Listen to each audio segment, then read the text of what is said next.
people. Well, you know what would happen? They just steal it from the grandkids. No, I make sure that didn't happen. I'm a smart, conservative woman. I love President Trump. I'm in a Trump rally today in the Villages. We're expecting over 1,000 golf carts. And you know what? I'm not going to be bullied. And thank God for people like you. And, you know, we need to rise up and stop being these little timid. I don't wear masks. You know, I'm a good person. You know, I help my neighbors. Damn straight you are. Absolutely. There's no reason people like you need to run around thinking there's something wrong with you. There's not a darn thing wrong with me, Rush. Not a darn thing. I love my country. I love my president. I love my family. And there are so many more people. And you love the EID network. I do, and I love you. And just let you know, my little grandson had a Skype call with a librarian at his home school. They said, "What are you reading?" And he brought out his Rush Limbaugh books that he wrote for kids. He read every one of those books.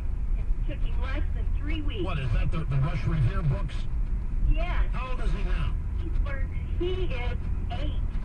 Well, you know what? 8 years old. I'll tell you what, man. I want you to hang on. Mr. Snerdley's going to pick the phone up here and get a shipping address in because we want to send some stuff from the Revere neighborhood, from the Revere neighborhood of the whole operation here, because we got some really cool stuff that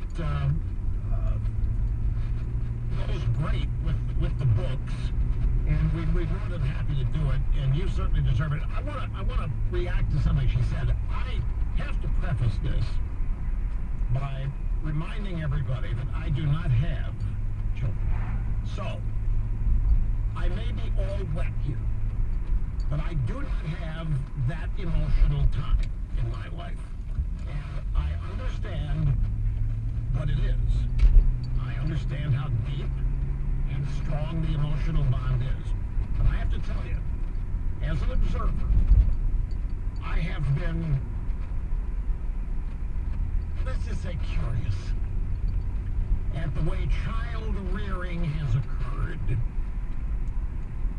in certainly the last generation, 25 years, and maybe even longer than that. And you know, you can see it in the pop culture. You can see how child rearing, the raising of children, if you will, for those of you in Rio Linda,